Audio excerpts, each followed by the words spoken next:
সবাইকে। আশা করছি সবাই অনেক বেশি ভালো আছেন। দেখতে দেখতে আমরা কিন্তু রমজানের শেষ দশকে চলে এসেছি। আর এই সময়টা এসে মনে হয় সময় কত দ্রুত কেটে যায়, তাই না? আর এই মাসটা কতটাই স্পেশাল, ঠিক যেমন সূর্য উদয়ের এই রঙিন আকাশের মতো। সচরাচর এত সুন্দর সূর্য উদয় বা সূর্যাস্ত কিন্তু চোখেই দেখা যায় না। আজকে নিজেকে অনেক সৌভাগ্যবান মনে হচ্ছিল। প্রতিবারই ভাবি এবার রমজান আরও ভালোভাবে কাটাবো, আরও বেশি শিখবো। কিন্তু মাস শেষের দিকে এলেই মনে হয়, ইস, যদি আরেকটু সময় থাকতো কতই না ভালো হতো। তাই আজকের ব্লগে আমি শেয়ার করব রমজানের এই লাস্ট 10 দিন বা 10 রাতে এসে পৌঁছাতে পেরে আমার মনের কিছু কথা বা রিফ্লেকশন, আর সাথে ঈদের কিছু প্রস্তুতি প্রস্তুতি বলতে বাংলাদেশ থেকে আমাদের জন্য অনেক সুন্দর সুন্দর কিছু ঈদের গিফট আসছে। তো সেগুলো শেয়ার করবো আপনাদের সাথে। আর আজকে কিন্তু খুবই বিশেষ একটা দিন আমার। তো বিশেষ দিনে কোথায় ইফতার করলাম, কীভাবে দিন কাটালাম, সব কিছুই থাকবে এই ব্লগে। আশা করি আপনাদের ভালো লাগবে। আর শুরুতেই একটা কমন কথা, যদি আপনাদের কাছে আমার ভিডিওটা ভালো লেগে থাকে তাহলে কিন্তু প্লিজ আমার চ্যানেলটা সাবস্ক্রাইব করতে ভুলবেন না। আর ইতিমধ্যে অনেক নতুন আপুরা আমার ইউটিউব চ্যানেলে যুক্ত হয়েছেন, আমাকে এত ভালোবাসা দিচ্ছেন, সবাইকে অসংখ্য ধন্যবাদ। সকালবেলা যেহেতু অফিসে কাজে ব্যস্ততা ছিল, আজকে ভিডিওটা একদম শুরু করছি ইফতারের পর থেকে। দেখিয়ে বুঝতে পারছেন রান্নাবান্নার প্রিপারেশনের কাজ চলছে। আজকে রান্না করব হচ্ছে ইলিশ ভুনা বা ইলিশের দো পেঁয়াজা, যেটাই বলেন। আর আমার খুবই পছন্দের ২টা শাক। তো যাই হোক, চলে তাহলে আমার রান্নাবান্নাও দেখি আর বেশ কিছু কথাও বলি। রমজানের শুরুতে আমাদের সবারই কিন্তু ছোটোখাটো অনেক ধরনের গোল থাকে। আর শেষের দিকে এসে মনে হয় যেন কিছুই করতে পারি নাই। এই ফিলিংটা আমার মনে হয় আমি একা না, অনেকের মধ্যেই এখন কাজ করছে। যেমন প্রতিদিন কয়েক পৃষ্ঠা করে কোরআন পাঠ করা, এটা কিন্তু সবারই কম বেশি আসলে মুসলিমদের আমাদের একটা লক্ষ্য থাকে। আমি নিজেও যে একদম এই বিষয়ে পারফেক্ট তা না, বাট যেহেতু আমি বললাম আমি আমার নিজের কিছু অভিজ্ঞতা, নিজের রিফ্লেকশন শেয়ার করবো আপনাদের সাথে, সেজন্যই বলছি। আমরা কোরআনকে আসলে এত বেশি সম্মান করি যে আমরা সেটিকে একটা শেলফে সাজিয়ে রাখি, সুন্দর একটা কাভারের ভেতর লুকিয়ে রাখি। কিন্তু এই সম্মানের কী মূল্য আছে যদি আমরা সেটি নাই পড়ি? আমরা রমজান মাসেও কোরআন পড়ি না, আর অন্য মাসগুলোর কথা তো বলাই বাহুল্য। তাহলে এই সম্মানের মানে কি? সম্মান শুধু রাখার জন্য নয়, পড়ার জন্যও হতে হবে। আমরা যেন আসলে চেষ্টা করি, এটা কিন্তু আমার নিজের জন্য একটা রিমাইন্ডার, যে আমরা যেন রেগুলার কোরআনটা পড়তে পারি। পুরো পারা না পড়তে পারি, অ্যাটলিস্ট একটা পৃষ্ঠা পড়ি। একটা পৃষ্ঠা না পারলে একটা শব্দ না পারলেও অ্যাটলিস্ট খুলে দেখি, ছুঁয়ে দেখি, শেলফে যেন লুকিয়ে না রাখি অ্যাটলিস্ট। আল্লাহ চাইলে এটাতেই আমরা অনেক নেকি পাবো, সোয়াব পাবো। আর রমজান মাসে তো এই সোয়াব বেড়ে 70 গুণ হয়ে যায়। সুবহানাল্লাহ। আর আসলে এখন তো সবকিছু অনেক সহজ, আলহামদুলিল্লাহ। আমাদের সবার হাতেই মোবাইল, ল্যাপটপ সবকিছু আছে, বিভিন্ন অ্যাপস আছে, ওয়েবসাইট আছে, যেখান থেকে আমরা কোরআন চাইলে পড়তে পারি। সবকিছুই দেওয়া আছে, জাস্ট নিজের ইন্টেনশনটাকে ঠিক রেখে পড়াটাই বাকি। এই তো আপনাদের সাথে কথা বলতে বলতে আমি কিন্তু ইলিশ মাছ রান্না শুরু করে দিয়েছি। একদম বেসিকভাবে আমি খুব সিম্পলভাবে ইলিশ মাছ রান্না পছন্দ করি, কারণ ইলিশ মাছের নিজস্ব একটা ফ্লেভার থাকে, ওইটা আসলে কখনোই নষ্ট করতে নাই অতিরিক্ত মশলা দিয়ে। তারপরও একই মশলা আমরা সবাই রান্না করলেও এক একজনের রান্নার হাতের টেস্ট এক এক রকম। আসলে আল্লাহ এক একজনকে এক এক রকমভাবে ব্লেসড করেন। আমার বাসায় সবার রান্না এত বেশি মজা, ওটা ছিটে ফোটা একটু আমি পেয়েছি আর কি, এই যে আলহামদুলিল্লাহ। এখন সেকেন্ড যে বিষয়টা মাথায় সবসময় ঘুরপাক খায় বা চিন্তা করি, সেটা হচ্ছে যেহেতু আমরা অলরেডি রমজানের শেষ দশকে চলে এসেছি, যখন আমার ভিডিওটা পাবলিশ হবে অলরেডি 22 বা 23 রমজান শেষ হয়ে যাবে। আমরা অনেকেই মনে করি যে রমজানের প্রথম 20 দিনে তেমন কিছুই যদি করতে না পারি, তাহলে শেষ 10 দিন বা শেষ 10 রাত আমরা কী বা করতে পারবো। মনে হয় সময় ফুরিয়ে গিয়েছে, আর সময় নাই, কিচ্ছুই করার নাই। কিন্তু আসলে সত্য হলো এখনও অনেক কিছু করার আছে। রমজানের শেষ 10 দিন আমাদের জন্য একটা অন্যরকম সুবর্ণ সুযোগ।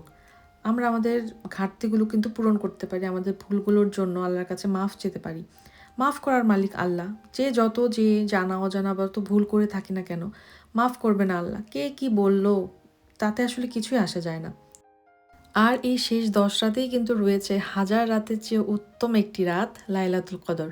আপনারা নিশ্চয়ই সূরা কদর তো পড়েছেন, সেখানে কিন্তু বলাই আছে এই রাত হাজার মাস অপেক্ষা শ্রেষ্ঠ। আর এই লাইলাতুল কদর কবে হবে সেটা কিন্তু এক স্বয়ং আল্লাহ ছাড়া কেউই জানেন না। সেই কারণে বিভিন্ন আলেম উলামারা সবাই কিন্তু একটা জিনিসই সাজেস্ট করেন, আমরা যেন রমজানের শেষ 10 রাতকে প্রতি রাতকেই যেন আমরা শবে কদর হিসেবে ট্রিট করি, সেইভাবেই যেন আমাদের ইবাদত আমল করি। তাই আমি আপনাদেরকে বলার সাথে সাথে নিজেকেও কিন্তু এই কথাটা বারবার বুঝাতে থাকি যে হতাশ হওয়ার কিছু নাই, এখনও সময় আছে।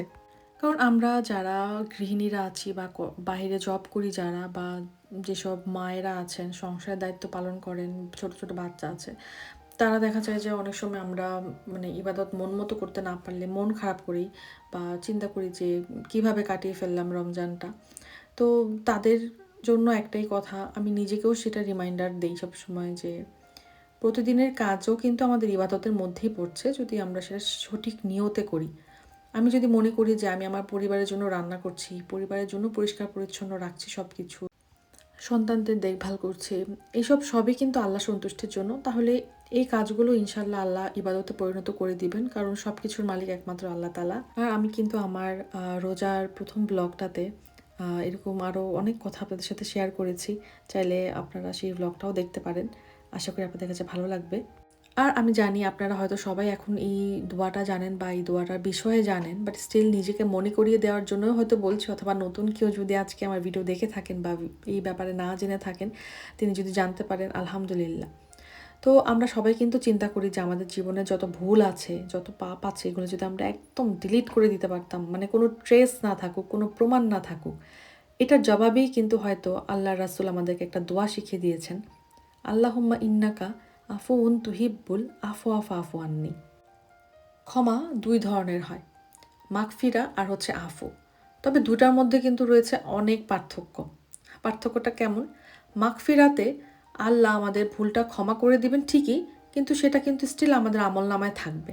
মানে ফেরেশতারাও সেটা জানবে, হাসরের ময়দানে হয়তো সেটার কোনো বিচার হবে না, আল্লাহ জানে। তবে একটা পসিবিলিটি থাকবে যে তিনি আমাদেরকে সেই ভুলগুলো সম্পর্কে জিজ্ঞেস করবেন। হ্যাঁ, বাট আফুর বিষয়টা পুরোপুরি অন্য লেভেলের। আফু শুধু ক্ষমাই না, ভুলগুলো তিনি আমলনামা থেকে এমনভাবে মুছে দিবেন যেন তা কখনো ছিলই না, বা আমরা কখনো ওই ভুল কোনোদিন করেই পর্যন্ত নাই। চিন্তা করেন, সুবহানাল্লাহ। এমনকি ফেরেশতারা তাদের মেমোরি থেকেও সেটা, মানে ফেরেশতাদের মেমোরি থেকে সেটা মুছে দেওয়া হবে, একদম ডিলিট। মানে সব জায়গা থেকে একদম গায়েব। তাই তো আমাদের মানে আয়েশা রাদিয়াল্লাহু আনহু যখন জিজ্ঞেস করেছিলেন আল্লাহ রাসূলকে, হে আল্লাহ রাসূল, কদর পেয়ে গেলে আমি কি চাইবো? উত্তরে তিনি মাগফিরা শিখাননি, তিনি শিখিয়েছিলেন আফুন, এই দোয়াটা। এখন রমজানের শেষ 10 দিন চলছে, 10 রাত চলছে, তাই নিজেকে নিজে রিমাইন্ডার দেন বারবার। আমি যেমন আপনাদেরকে বলার মাধ্যমে নিজেকে রিমাইন্ডার দিচ্ছি, আপনারা আপনাদের কাছের মানুষদেরকে রিমাইন্ডার দেন, আপনার হাজব্যান্ড, আপনার ভাই বোন, আপনার বাবা মা, সবাইকে রিমাইন্ডার করান যেন সবাই এই দোয়াটা বেশি বেশি করে পড়ে। আরও অনেক দোয়া আছে, বাট এই দোয়াটার ফজিলত অন্যরকম। আর আমাদের রমজানে আল্লাহর পক্ষ থেকে অনেক বড় একটা নিয়ামত হচ্ছে তারাবির নামাজ। তারাবি নামাজের রাকাত নিয়ে কিন্তু একটা বিতর্ক আছে, আমি সেদিকে যাব না, ওই ধরনের আর্গুমেন্ট বা ডিসকাশন করার যোগ্যতাই আমার নাই। যদি আমাকে কেউ, বাট অনেকে জিজ্ঞাসা করতে পারেন যে কত রাকাত আমি পড়ি, আমি 20 রাকাত পড়ার ট্রাই করি আলহামদুলিল্লাহ।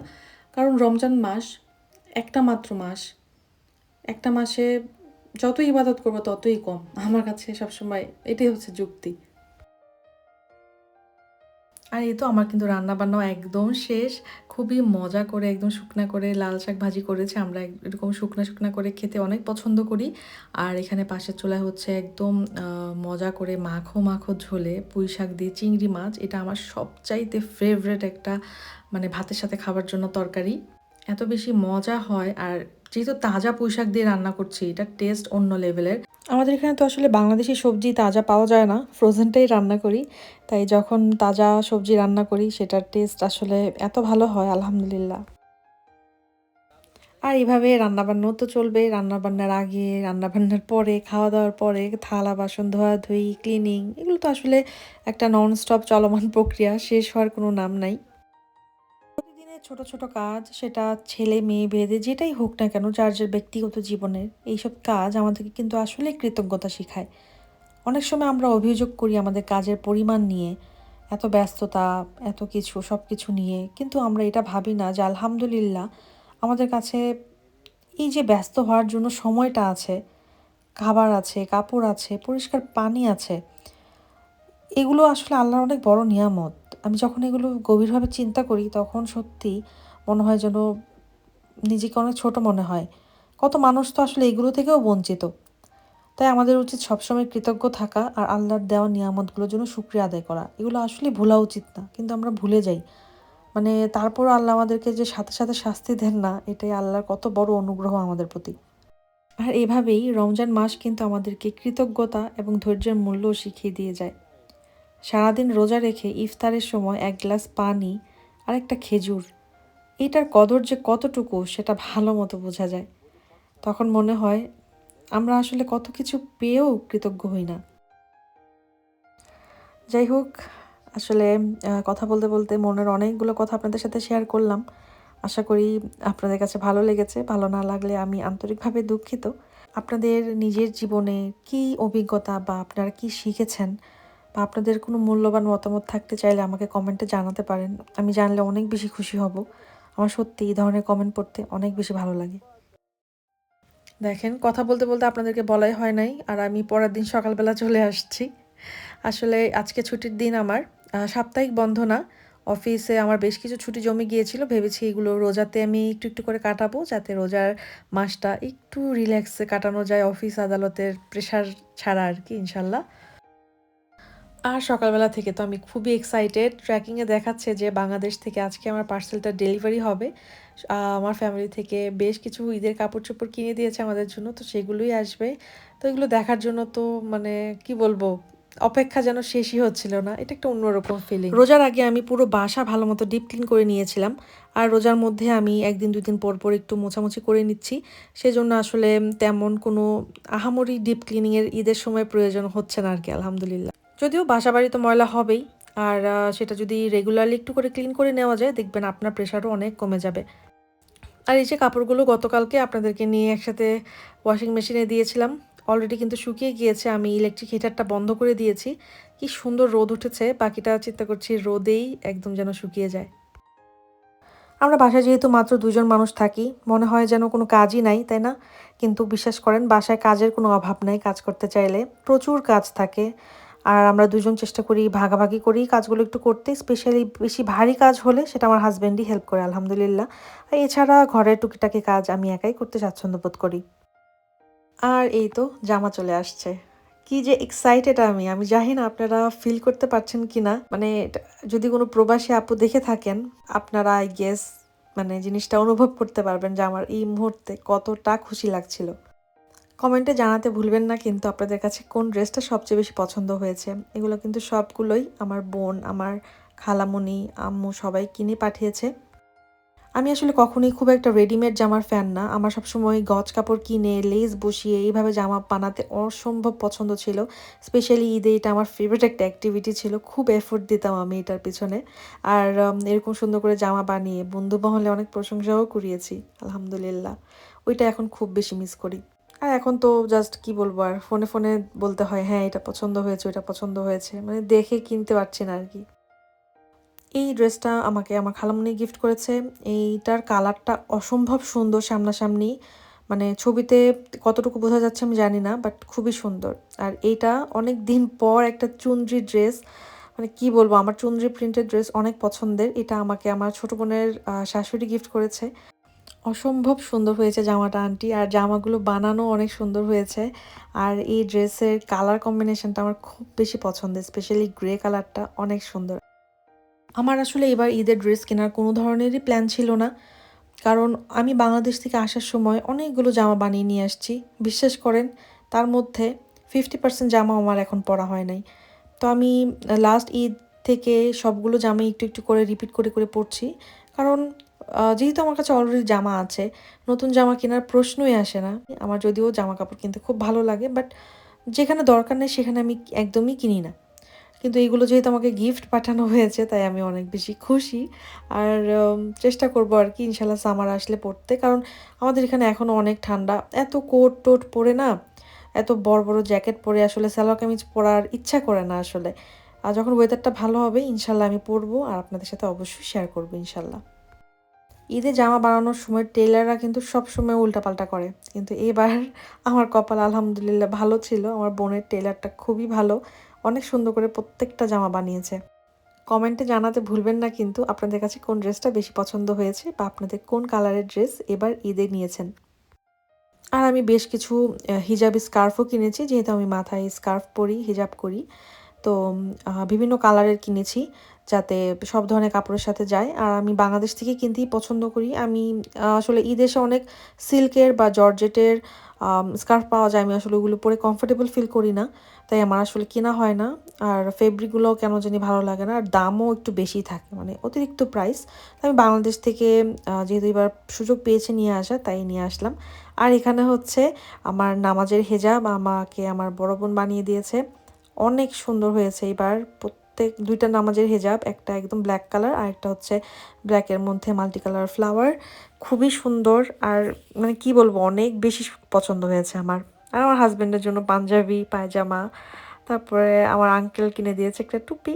তো এই তো আমাদের ফ্যামিলি থেকে পাওয়া কিছু ঈদ গিফট, আলহামদুলিল্লাহ। ওই সময়টা না খুব মিস করি, যখন ঈদের কাপড় পাওয়ার পর সেটা কাউকে দেখাইতাম না আমরা, মানে একদম লুকেই রাখা, একদম ঈদের মানে ঈদের দিন পরানো ছাড়া ওই কাপড় কাউকে দেখাবো না, একটা এক্সাইটমেন্ট। ওইটা এখন কোথায় জেনে গায়েব হয়ে গিয়েছে না, এখনকার বাচ্চাদের মধ্যে ওইটা নাই। আসলে থাকবেই বা কেন, যুগ তো চেঞ্জ হয়েছে, সব কিছুই চেঞ্জ হয়েছে। আর ওটার সাথে এখনকার সময় কম্পেয়ার করারও কোনো মানে হয় না।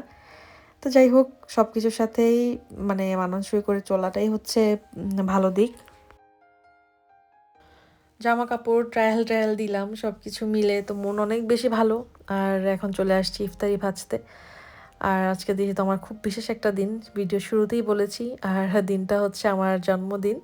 জন্মদিনে আমাকে বেগুনি ভাজতে দেখে অবাক হওয়ার কিছু নাই, কিন্তু যেহেতু ইফতারি টাইম হয়ে যাচ্ছে, আর আজকে কিন্তু বাসায় ইফতার করব না, ইফতারিগুলো ভেজে নিয়ে একটু বাইরে যাব আমরা, এক জায়গায় বসে সুন্দর একটা পরিবেশ দেখতে দেখতে ইফতার করার প্ল্যান।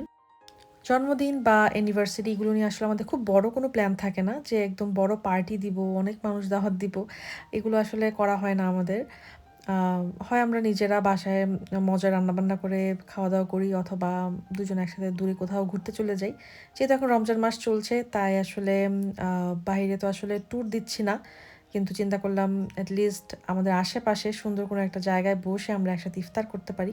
রেস্টুরেন্টে তো আমরা কতই খাই না, আর এখন যেহেতু ওয়েদারও আস্তে আস্তে একটু ভালো হচ্ছে, তো ভাবলাম এরকম সুন্দর সূর্যাস্ত দেখতে দেখতে ইফতার করার মানে অনুভূতিটা কিন্তু অন্যরকম হবে। আর এভাবে বাইরে ইফতার করতে আসলে যে একদম খুব আহামরি রান্নাবান্না করে আনতে হবে, ব্যাপারটা একদমই এরকম না। যা খেতে পছন্দ করি সেটাই আমি নিয়ে আসছি। আমরা বাঙালি ইফতারগুলো খেতেই বেশি ভালো লাগে। আর এরকম নদীর পাড়ে বসে মানে মুড়ি মাখা খাওয়ার মজা কিন্তু অন্যরকম, তাই না? আর এখানে আসার পর আমাদের অনেক বেশি চিটাগংয়ের নেভাল বিচের কথা মনে হচ্ছিল। কত যে ওই জায়গায় বসে এরকম পেঁয়াজু, তারপর হচ্ছে ছোলা, এগুলো খেয়েছি বলার বাহিরে। তো সেই সব স্মৃতিচারণ করছি, আর সাথে আছে আমার হাজব্যান্ডের হাতের মুড়ি মাখা, মানে অসাধারণ একটা কম্বিনেশন।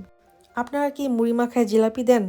কে কে জিলাপি টিমে আছেন জানাবেন কিন্তু। কিন্তু সবচেয়ে মজার বিষয় কি জানেন, পুরো মাঠ জুড়ে কেউই ছিল না, মানে আমরা একদম বিন্দাস নিজেদের মতো আরাম করে আয়েশ করে ইফতারটা করেছি।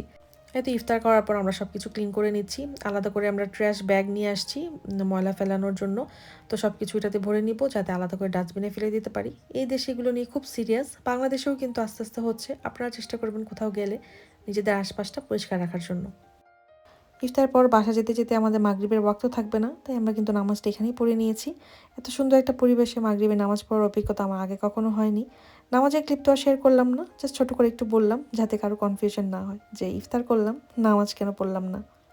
কারণ ছোট ছোট ভিডিওতে না এত ডিটেলস আসলে কখনোই শেয়ার করা সম্ভব না, আর ইবাদত তো খুবই প্রাইভেট একটা ব্যাপার। আর এইভাবে আলহামদুলিল্লাহ দিনটা অনেক ভালো কাটলো। সবাই প্লিজ আমার জন্য, আমার ফ্যামিলির জন্য অনেক বেশি দোয়া করবেন। আমি দোয়া করি আপনারা অনেক বেশি ভালো থাকেন। আপনারা কেমন প্রস্তুতি নিচ্ছেন ঈদের জন্য, বা এবারে রমজান আপনাদের কেমন কাটছে, কোন লক্ষ্য অর্জন করতে পেরেছেন, বা মনের কোনো কথা থাকলে আমাকে চাইলে কিন্তু কমেন্টে জানাতে পারেন, আমি অনেক বেশি খুশি হব। আর ভিডিওটা ভালো লাগলে প্লিজ আমার চ্যানেলটা সাবস্ক্রাইব করতে ভুলবেন না কিন্তু। ইনশাল্লাহ ঈদের স্পেশাল কোনো ভ্লগ নিয়েও আপনাদের সামনে আবার আসবো। সবাই ভালো থাকবেন। আল্লাহ হাফেজ, আসসালামু আলাইকুম।